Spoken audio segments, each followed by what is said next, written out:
Yan. So bago natin may kwento lahat, panoorin nyo, tapusin yung video. Puntahan po muna natin sa bahay nila. Opay! Tao!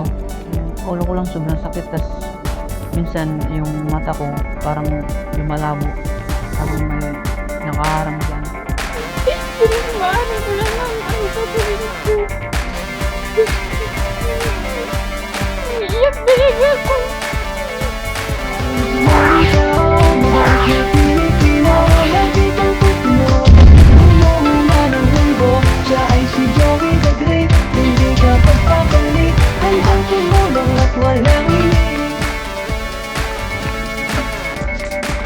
Yan, magandang araw mga kalingap. Huwag simula sa vlog po natin ngayon. Magandang umaga po sa lahat ng mga viewers, lalo na mga kalingap sponsors, kalingap supporters, at lahat po na tumatangkilik sa mga ginagawa natin mga charity vlogs po dito sa Samar. Mga mahal natin sponsors, shout out po sa inyo. So nandito tayo sa ating meeting kubo, sa ating gagawing sipling na bintag. Hindi pa tayo makapagsimula dahil sa kanilang pang kuryente. Ayun, habang nagkakape ako dito, meron pong dumulog sa atin na dito rin, taga-barangay, yun, natulong. Actually, pinapuntahan ko na ito kay auntie at nakita ni auntie ko ano yung kalagayan. So, bago natin may kwento lahat, panoorin nyo, tapusin yung video. Puntahan ko muna kayo sa bahay. Lagi yung stress. Ayan. So, kasama natin, Rina TV Vision. Ayan. At syempre, si Auntie Rosa. Yung aking nanay. Ay, shout out! Joseph yun. So, kamay, Chen. Ayun o. O, diba? Nandito sila mga kanina. Nakamusta na po natin yung kanilang kalagayan. Ang bahay po nasa tabi na pagka high tide, yung kanilang sahig, naabot po yung tubig. Pati po ng ilog. Yung sa may banda sa amin. Ayun, patuloy ito, walang may tubig. Ayun.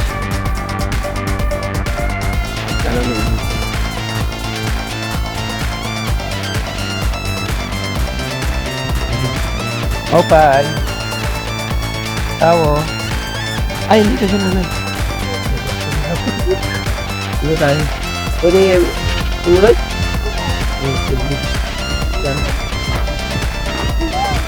Pasok, ano? Sapatos? Pasok? Ito na? Saan yung ano mo? Saan? Dito si kuya. Wala ko ng kanya ulo. Masa ng ulo? Ay, bukan yung mamata. Ha? Hindi ko na Kasi magpipinamot sila niyan. Sumbo na mga lumalala.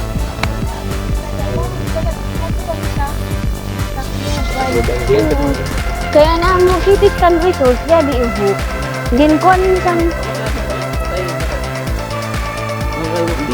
diri kay gun. Dan diri ko siya sa pinalakaw ko dan na ina ba. So, ito na, kasama natin si ate, mga kalinga. Diba? Pagpasok pala natin, inutin ka agad. Pero, hindi natin natanong lahat-lahat. Simula doon sa isa.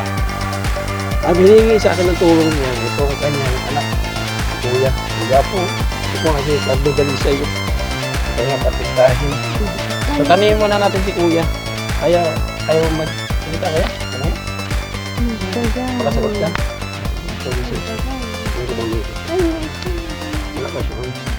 Wala pa may payat.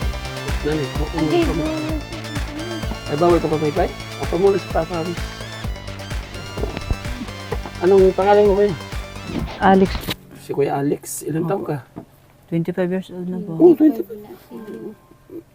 Tapos na sa pag-aaral? Grade 12 lang po. Grade 12 lang. Tapos ka.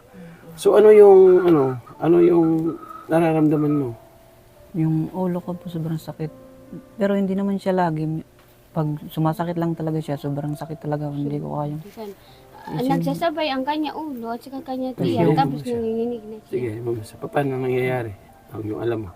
Yung ulo ko lang sobrang sakit, tas minsan yung mata ko parang lumalabo. Parang Oo. may nakaharang dyan Ganun. na hindi ako makakita ng diretsyo. Parang dumidilim o Oh. blurred lang siya. Parang nagbablurred lang siya. Blurred lang siya. Tapos noon, di mo na alam. Hindi ko na po alam. Minsan pag naglalakad ako, kailangan may umahaw ako kasi Nabubunggo siya. hindi ko alam kung andyan ako. Kung Parang- malapit pa, kung malayo pa. Parang Hindi ganun. nila siya maaram. Pero yung ulo ko talaga yung sobrang sakit. Pag sumasakit talaga yung ulo ko talaga. Hindi ko kaya pa kung ano nung ginagawa ko. Mga Minsan ilang araw, ilang buwan mo na nararamdaman Sa niya. December pa ito siya nagtikang. Noong San May, na ano siya, na company sa ospital kay nag ano Sumpong-sumpong. na siya, nag kulay violet na ang kanya. Yung balat niya. Lahat na katawan niya. Nanay, sabi niya, pagka didilim yung paningin mo, tapos masakit yung ulo mo, so hindi mo na alam nangyayari. alam ko naman pero yun lang talaga yung problema. Pero yung pag ganun, alam ko naman yung nangyayari pero yung paningin ko lang talaga yung Mm. di ko kayang kontrolin. Mm. Yung parang di ko masyadong makita yung diretsyo. Wala akong masyadong nakikita. So, anong pangalan mo pala, Nay? Lilia. Lilia. Oo. Kilala mo na ako? Sino ako? Ang Joey. Si Kuya Joey. So itong interview ko sa inyo, i-upload natin sa Facebook at saka sa YouTube. Okay lang? Okay lang. Walang magagalit. Ayaw, walang Wala magagalit. magagalit. So, ang sabi niya, May pag naglalabo na yung paningin niya, sumasakit niya ang ulo, so ikaw ang nakakakita, ano nangyayari sa kanya? Pwede may kwento. Nag-ano siya pag sumasakit ang kanya ulo, tapos sumasabay yung tiyan niya, tapos naninigas na siya, na tumitirik na minsan ang kanya mata. Tapos hindi na siya nakakakilala mga tao. Tinatanong ko siya, tapos tinatawag ko siya. Nakaganyan lang siya. Hindi mo na alam yung wala siyang kilala. Ano, hindi siya nagwa-wild, hindi siya nag-ano. Ano siya? Hindi man. Nagsisure. Nagsisisure na Parang siya, tapos gumagano lang. naninigas. Nanginginig ka lang, ano? Tapos yung mata ko yung parang- tumitirik. Alam mo pa rin yung nangyayari. Oo, alam ko pa rin yun. Na Tapos pag yung parang tumagal na yun, di ko na yun alam. Parang Oo, nawala na yung malay ko nakatulog nun. na siya. Bigla na akong Itong luma. ginsusugad siya. so Kahit natatauhan ka ulit. baka mauntog. Meron kang video na nabibidyohan mo siya? Pag may cellphone kayo? Wala, diri ko na nga ni na matataranta ka na. Hindi, pag may cellphone ka, wala kang video na nasisisor siya. So minsan Pero pagka, marami ano, nakakakita. Minsan, Oo, kasi marami. naghihingi kami ng tulong dyan. Dyan Sa labas. sa kapitbahay. So Minsan yung sa kapitbahay namin, sila yung nagpapatulong kay nanay ko para tulungan nila ako kasi yung kamay ko hinihilot-hilot Hinihilot-hilot. nila para daw mabawasan yung parang seizure ko. So yun yung nangyayari. Tapos minsan pagkatapos nun, wala na yung parang natulog na ako nun, paggising ko nun. Wala na din ako alam kung anong nangyari Sa dun. tingin mo, kuya, ano pangalan mo ulit? Alex, Kuya Alex, saan mo nakuha yan sakit na yan? di ko lang po alam pero simula nung umuwi ako ng Maynila nun eh. Ano pa, Manila ka? Nagtikal siya sa Manila. Anong trabaho mo sa Manila? Janitor po ako sa ospital dati Hospital sa Pampanga, sa Pampanga. Angeles. Panggabi ba, pang-araw? Minsan panggabi, minsan naman pang-araw. Rotation, isang linggo. Baka sa ano, no? So, nagpa-check up ka na. Ano nangyayari? Na-hospital Oo, na siya doon. nakumpay na ako dati. Anong finding ng doktor sa'yo? Tapos yun, yung magpapa-MRI sana ako. Hindi ako nagpa-MRI kasi kulang pa yung pera namin. Nagpa-CT scan lang ako. Yung nakita doon, parang may namamaga daw sa utak. Kailangan daw talaga magpa-MRI ka para malaman natin kung ano talaga yung nandun sa... Malaki yung bayad sa MR, di ba? Oo nga, kaya nga hindi namin yun Hindi, biro. inuloy. Kasi nagpa-MR ako doon dati kay Angela, nasa 20 plus yata yun. Hindi lang. Mas ano. Oo, kasi alam ko, isasalang yung buong katawan yun, di ba? Nakailalagay sa pasok sa machine, tapos madidik lahat. So, mahal po yung MIR. Pero, Ito ng problema na. so wala kayo ibang option na ano. May niresita yung doktor sa inyo. Mayroon. Dami naman. Resita. Nasusolusyon naman din. Wala rin. Kumakalma lang. Tapos pag hindi na siya ng gamot, bumabalik. Hirap na naman yung mata ko. Nag-umpisa ito na bago yung kanya iniinom ng gamot. Kasi yung naghanap ako sa palapag, waray. Sila nag-iba kasi itsura sa gamot niya. Kasi Nagresita ng pangalawang resita. Diri, naghanap ako sini, wala di sa palapag. Wala Tapos dito. yan, adi, Parehas din daw yun, pero iba naman yung... Adian brand ako, di nandyan, pero parehas daw ko, pero iba kasi. Ibang brand. Ini kasi, dako siya. ini dito. Paras lang pero ibang brand. Parehas pero iba Baka ang generic. brand siya. Ito, pinapakita mong ano na ito. CT scan ito niya. Sa CT scan niya. Itong dalaga. Tapos, Ano nabasa mo nito? English? nag-ano siya sa ako. So hindi kayo na CT scan sa Katarman? Sa Katarman na nga ito. Na-CT Isang scan. linggo kami doon. Yung MRI lang ang hindi kasi Sa Katarman din sana may MIR kayo. hindi kasi Waray pinapatuloy kasi kami doon, Tacloban. doon sa Tacloban daw ang meron Waray nun. dyan sa Binigyan nga kami ng referral. Ah, Ito Kasi nga sabi eh, nung tatang doktor kami doon. referral papunta sa Tacloban. Tacloban. Ang problema ko, sabi ko do, ang problema namin, waray ini tatay, tapos nagsasayuan lang, waray hanap buhay, waray kami pangita. Tapos may mga anak pa nga digtoy. Sino man din yan ako ibibiling, tapos aalis kami. Saan pa pamasahin na mo? Sa Katarman pa lang, kulang na. Yun ang mahirap. Pagka mahirap talaga. Sabi mo na wala kang asawa, wala kang, yes, ang papa mo. Kuya Alex. Patay na po. Patay man. Oo, sobra isang taon na. Ilan ang anak mo ate? 6 sila. Yung bunso mo, ilan taon? 6 na taon pa lang. Bata pa. Oo. So, paano kayo kumukuha ng pang araw-araw na pang... Kaya, pumapasok ako sa bayan, katulong. Mo ka doon. Buti, nandito ka ngayon. Oo. Paglinggo, wala kang trabaho. Hindi. Hindi naman Hindi araw-araw. naman ako araw-araw pumasok kasi nakiusap ako doon na ayaw pumasok araw-araw. Yung mga anak ko, kailangan ko dito alagaan. Kasi nung medyo okay din ako, pumapasok din ako, nag-extra din ako. Tindera lang naman. Kuwan. Tendero. Sabi ko, Na, sabi ko, hindi pumapayat lang kasi ako yung mga magbubuhat anak ng ko, mabibigat. Kaya hindi ko na alagaan. Dito rin sa Pag bayan. Andyan, no? maghapon wala ako dito. So, ibig sabihin, yung pinangkukuha nun niya income, hindi nila doon sa trabaho mo talaga. Hindi rin sapat. Hindi rin. Walang kulang. Sakto-sakto lang, minsan kulang Yung pa. ibang kapatid mo, hindi pa rin 300 and Ah, Yung ibang hindi. kapatid. Hindi, andito lang din yung mga kapatid ko. Maliit pa din yung Ay, ikaw ang panganay. Ako yung panganay. siya. Wala pala itong option. So, yan, ang may tutulong ko lang muna sa ngayon, sabi ko nga sa'yo, sa paunang vlog, meron ako matutulong pero hindi sapat doon sa pangangailangan. Ang talagang tutulong po talaga sa inyo, yung mga viewers natin na may mga gintuang puso, na nakahandang tumulong kung ano yung pangangailangan po ninyo. Pero ito po ay swertihan lang. Sa dami po ng vlog namin dito sa Samar, mga kalingap, wala pa po sa 20% ang nababalikan po namin. Di ba? Wala po sa 20%. Mag-vlog kami ng 10. Minsan nga, wala, di ba? Yung nabablog natin ng 10, walang nag-sponsor, di ba? Pero sige pa rin po kami. Hindi pa kami nawawala ng pag-asa. Dire-diretso pa rin po kami. Hanggat may panimula kami pagbigay ng tulong sa mga kababayan po natin. Sa lalo na to sa Kuya Alex. Kailangan po sa mga MIR. So hindi po biro para malaman po kung ano yung sakit talaga ni Kuya Alex kasi nagsisisor po siya. Pag nagsisisor, Nanay Alice, pag nagsisisor, ano yung nararamdaman mo sa anak mo pag nakikita mo ganun siya? Hindi ko maanong ko na anong gagawin ko.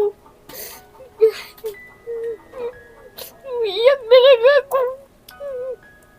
Araw-araw umiyak ako. Gabi-gabi. Sinasabi ko nga, sana may makaalam sana ako na nararamdaman, nararanasan. Gusto ko humingi ng tulong sa ibang tao. Wala naman pumapansin sa ako. Nagsubok ka na sa mga government, sa mga ano? Hindi naman nila ako pinapansin. Meron ka mga relatives, kamag-anak, baka sakaling pwede ka manghingi ng tulong sa kanila, manawagan, maibsan mo lang yung problema mo kahit unti. Sana kung nakakakita ng mga nakakilasla sa ako, sana kaluuyan man kontak nila kay giguriin ako na ako maging kamtangan didi. Makuha na ako pero maging kukuhan kay nagsasayuan lang. Waray na naghanap buhay tapos nagkasakit pa na ako.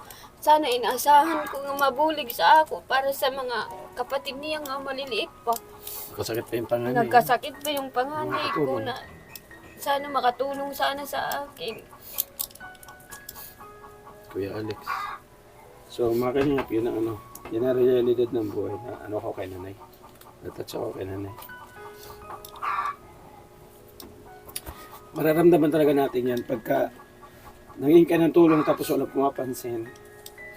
Parang binabaliwala ka lang, pinapaasa-asa ka lang. Sa mga nagpapaasa dyan, hindi ka magsalita. Pero nangingin ka ng tulong sa akin, di ba?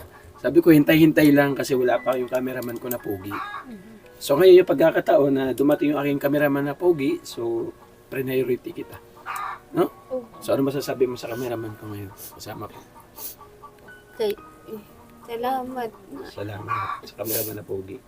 So ngayon, may meron tayong kunting bigas. Nasa ating volunteer na si Rina. So itong ating bigay na tulong, so hindi rin sa akin ito galing. Kaya po natin binibideo para makita po ng mga nagbigay sa atin na yung binigay nila sa akin, hindi po napunta kung saan. Napunta doon sa mga kababayan natin. 5 kilong bigas. Pagpasensyahan mo na muna. Ha? At sana kahit pa paano makatulong. At mayroon dito kunting tulong. Galing kay Ate MBHR. Thank you, Ate MBHR. Si Ate MBHR po nagdala sa akin ng 2,500. Yung 1,000, pa-birthday daw niya sa akin. Tapos yung 500 Ate MBHR, pinanggasolina namin ngayon. So may natitirang 1,000. Hati-hati lang natin, i-divide lang natin. Ibigay natin kay Nanay Alice yung 500. So bahala na sila kung anong gusto nilang bilhin. Nanay, pasensya ka na ha. Thank you, Ate MBHR, sa support at pagmamahal. Alam ko naman na lagi ka na andyan, naka-silent viewers. So sana pagpalain po yung mga katulad po ninyo na may mga ganito ang puso para sa mga kababayan po natin. Salamat at kahit papano, nabahagian din po kami. Kasama si Kalinga Pros. Pinadalhan din si Kalinga Pros ng birthday niya. So maraming salamat Ate MBHR. Isa yan, napakabuting puso po. Pinatira po kami ng bahay niya doon sa Dait. Nung panahon na wala po kami masilungan. Thank you, mabuhay ka Ate MBHR. So tulad na sabi ko, ang tulong ay hindi magmumula sa atin kasi wala man tayong kakayahan. May mga kababayan po tayo, Kuya Alex. May mga kababayan po tayo dyan na pwedeng makapagbigay ng tulong o masolusyonan yung pangangailangan mo. Ikaw na Kuya Alex, bahala manghingi ng tulong sa mga kababayan po natin. Alam kong kaibutin po ng ating Panginoon Diyos at haplusin na kanilang mga puso para ma-MIR ka. Sige Kuya Alex, manghingi ka ng tulong sa kanila. Humihingi po ako ng tulong sa mga nakakilala po sa akin kahit sa hindi na po nakakilala basta yung mga gininto ang puso po dyan. Humingi po ako ng tulong. Sana po may makapansin po sa akin. Paano mo tutulungan? Halimbawa, napagaling ka. So, paano mo tutulungan si mama mo? Para sa mga kapatid. Anong pwede mo maitulong sa kanila? Kay mama mo? Magtatrabaho po ako para pag may pera po, matulungan po sila. Tumutulong naman po ako lagi. Pag may pera ako, lagi naman po akong tumutulong sa kanila. Kahit nga para sa akin na lang. Minsan binibigay ko pa sa mga kapatid ko eh. Kasi wala namang magagawa, wala namang tatay yung mga kapatid ko. Walang ibang hihingayan yun. And na para sa akin sana, binibigay ko na lang sa kanila. Wow, galing ni Kuya Alex. Proud. So, narinig mo yung sabi niya, anak mo? So, ano masasabi mo sa kanya? Pagka... Mga kapatid niya, maliliit po. Bagsak na yung mga katawan eh. Palaging walang ulam. Ang bumapayat na yung bunso. Ano, kinamatay pala ng asawa mo, Ate Alice? Na-stroke. Biglaan lang din. Biglaan. Anong trabaho niya nung nabubuhay pa siya? Sa dagat, may kami puot. Hindi ka naghanap pasay. Ay, pasay. Hipon, tsaka isda. Ang isda. Ay baklad daw sila na pinagkakitaan sa dagat. So ngayon, baklad yung okay pa? Kumagana pa? Hindi na kasi wala naman pupunta doon. Bawal man siya kumarto. So bininta mo na lang din? Doon Magkano? sa kapatid niya. Magkano na ibenta yung baklad? Binigyan lang ako nila ng 5,000. Meron po, 5,000 lang. Samantala may binibinta sa akin na baklad, 100,000. Oo, yung baklad sa dagat, yung may binibinta sa akin, 100,000. So 5,000 lang. So, kahit pa paano nakatulong din 5,000 ng panahon na yun. So biglaan din pagkamatay pala sa tatay ni Alex. So ngayon, sila mag-iina ang magkarami sa buhay. Mga kababayan, kayo na po yung magiging daan po para mapabuti po yung kalusugan kay Alex. So sana suportahan niyo po ako. Ito yung muting hiling ko po sa inyo. Pag may mayroon nagbigay po na Nanay Alice, so bibisitahin ka namin. Total, malapit lang naman. Nandiyan lang yung kubo ko. Nandito lang din naman ako. Pero wag kang aasa, Kasi masakit po masaktan. Pero alam ko naman ang blessing, hindi yan, alam natin kung kailan darating. Di ba? Wala nakakaalam na darating. Walang imposible sa ating Panginoon Diyos. Di ba? Kaya tulungan mo ako magdasal na masolusyonan o MIR si Kuya Alex para po malaman natin kung ano yung karamdaman at maresistahan po ng tamang gamot at para makatulong at makapagtrabaho na rin po siya na maayos at mamuhay ng normal katulad po natin. Diba? Dasal lang Kuya Alex ha. Kami naman nandito lang. Sana Gabi lang maghirap, kami. basta wala lang sana sakit. Oo. So napakahirap. Kaya namin, kahit maghirap kami, basta wala lang sakit. Kasi ramdam ko nung hingi siya ng tulong talaga umagulhol talaga siya. So doon pa lang mararamdaman natin na talaga nasa puso yung paghingi ng tulong. Di ba? So mga kalingap, uli ako naglalambing sa inyo. So sana mabalikan natin sila. Kung sakaling mayroon po magpa-MIR, so sa Tacloban wala sa Katarman. So kailangan ng effort. No? Kung sakaling nandiyo naman, kung may panggasolina lang, wala namang problema. May sasakyan man tayo, pwede gawin service. So ako naman nakahanda naman ako magbigay ng oras, basta libre ang oras, mga kalingap. So, magkaisa po tayo, magtulungan. Yun naman yung yung natin sa sasakyan na yan, kundi maghatid ng tulong at serbisyo sa ating mga kababayan. Kaya natin nilagayan dyan para siya yung maging daan natin sa ating mga kababayan na nangangailangan. So maraming salamat po. Muli, pagsamahan niyo ako pagdasal para masolusyonan yung pangangailangan ninyo, no? Yung pasensya ka na muna sa ating munting tulong. Ate Beth Jones, thank you so much sa iyong pabigas ng buhay. Ate MBHR, maraming salamat at sana pagpalain po kayo at marami po tayong mga kababayan na mabigyan po ng tulong. Wala ka nang gusto sabihin? Wala na? O, sige. Babalik kami ha pag may nagtulong ha. Pero kung sakali man walang nagtulong, so ipapalo up ulit kita, another vlog, kahit bigas lang ulit. Baka sakali ulit tayo. So, dasal lang Kuya Alex, malay natin. Hindi natin alam. Di ba? Okay. Yung ibang vlog mga kalingap, na kay Rina TV Official. Magtatanong ng konti si Rina TV Official para merong naiba naman po sa kanyang vlog. Ayan, magtatanong si Rina. Bisitahin po yung kanyang channel, Rina TV Official. Ayan, maganda rin po yan. So, yung mga kalingap, mga kapartners, na bigyan natin ng konting tulong si Kuya Alex at si Nanay Alice. So, sana kahit paano mabalikan po natin at matulungan po natin. Mapa-MIR si Kuya Alex para kahit paano malaman po kung ano yung namumuo doon sa kanyang utak daw po mga kalingap. So, sana masuportahan po natin mga kalingap. Napakahirap bilang isang ina. Makita ang isang anak na nagsisisor at walang magawa. Diba? So, siyempre, tatakbo sa kapitbahay, manghingi ng tulong. Na-imagine ko na yung mga nangyayari kapag nagsisisor tapos tumatakbo ka sa kapitbahay. I-imagine ko na rin ang nangyayari kasi nangyayari din po sa akin pag nangihingi ka ng tulong. Tapos, wala kang mahinga ng tulong.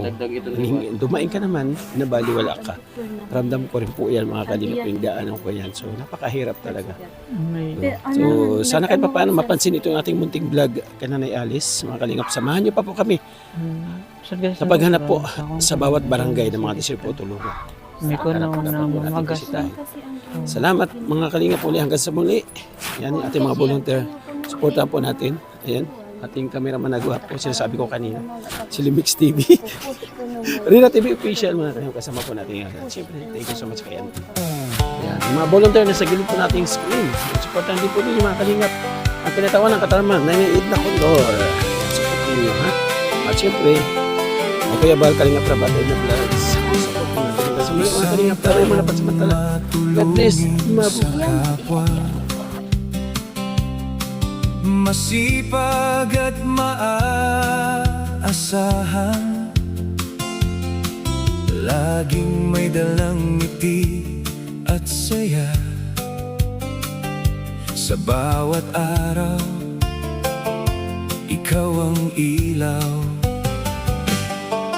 Bit-bit ang bigas at